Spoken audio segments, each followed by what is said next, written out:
Bismillah, alhamdulillah, assalamualaikum warahmatullahi ta'ala wabarakatuh. Bertemu lagi kita dalam pendidikan Islam tingkatan 1. Baiklah, tajuk hari ini ialah berkaitan dengan ikhlas. Alright, kita lihat. Ya, dalam bidang hadis, ikhlas. Ikhlas dalam kehidupan. Baiklah, kita tengok satu persatu. An Amirul Mukminin Abi Hafsin Umar bin Al-Khattab radhiyallahu anhu qala, ya, sami'tu Rasulullah sallallahu alaihi wasallam yaqulu innamal a'malu binniyat wa innamal likulli imri'in ma nawa faman kanat hijratuhu ila Allah wa rasulihi fahijratuhu ila Allah wa rasulihi wa man kanat hijratuhu lidunya yusibuha aw imra'atin yankihuha fahijratuhu ila ma hajara ilaih. Ceritakan maksudnya daripada Amirul Mukminin Abu Hafsin Umar ibn Al-Khattab radhiyallahu anhu, beliau berkata, aku mendengar Rasulullah sallallahu alaihi wasallam bersabda bahawa sesungguhnya setiap amalan itu bergantung kepada niat, dan bahawa sesungguhnya bagi setiap orang apa yang dia niatkan, barang siapa yang hijrahnya menuju kepada Allah dan Rasulnya, maka hijrahnya kepada Allah dan Rasulnya. Barang siapa yang hijrahnya kerana dunia dan dia mahu mencari habuannya, atau kerana seseorang perempuan yang dia mahu kahwinnya, maka hijrahnya ke arah perkara yang ditujuinya. Maknanya di sini bergantung kepada niat kita. Baiklah, seterusnya. Okey, ini berdasarkan hadis tadi. Okey. Ya, saya baca. Baiklah. Bahasa. Ikhlas dari segi bahasa ialah bersih dan suci daripada kotoran yang mencemarkan. Ini maksud ikhlas dari segi bahasa. Okey. Baiklah. Dari segi istilah, apa dia? Semua amalan zahir dan batin yang dilakukan semata-mata mengharapkan keredaan Allah tanpa menyekutukannya dengan yang lain. Itu dari segi istilah. Okay, boleh ingat? Lepas ni ada soalan. Baiklah. Seterusnya, kepentingan ikhlas.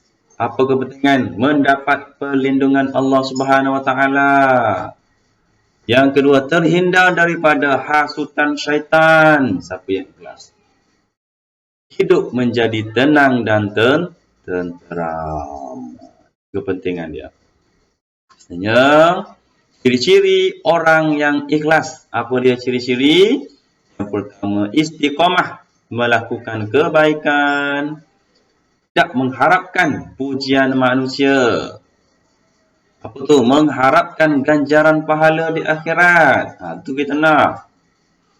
Sentiasa bersabar dalam kesulitan. Tolong-menolong. Sikap tolong-menolong dapat menguatkan hubungan perpaduan sesama anggota masyarakat.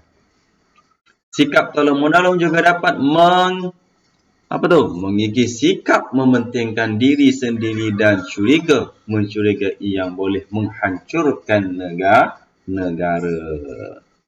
Allah menganjurkan supaya kita saling tolong-menolong, berlaku adil dan bersikap jujur terhadap orang bukan Islam. Cara nak memupuk sifat ikhlas ketika melakukan amal ibadah macam mana? Kena mendalami ilmu agama Islam. Mengharapkan redha Allah ketika melakukan sesuatu. Inilah innamal a'malu binniyat. Apa maksud tu? Sesungguhnya setiap amalan itu berdasarkan niat. Apa yang berlaku sekiranya melakukan ibadat kerana ingin dianggap adil dan baik? Apa? Ni kita nak pahala ibadat akan terhapus kerana dihadiri rasa riya. Kita nak anggap adil, anggap orang baik, maka menimbulkan riya dalam diri.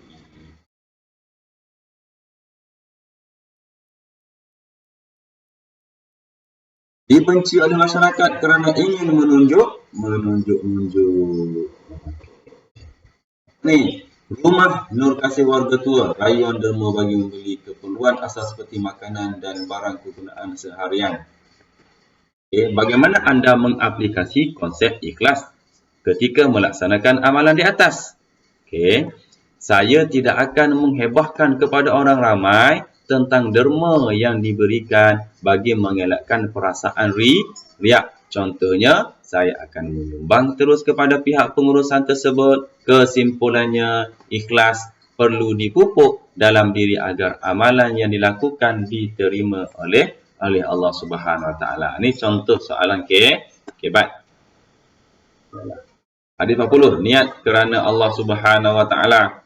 Pengajaran hadis yang pertama, kita hendaklah berniat kerana Allah dalam setiap amalan agar mendapat keredaan Allah Subhanahu Wa Taala. Kita hendaklah melakukan ibadat dengan niat yang ikhlas agar ibadat kita diterima oleh Allah Subhanahu Wa Taala. Kita hendaklah menjauhi sifat riak agar amalan tidak sia-sia. Sekian, terima kasih.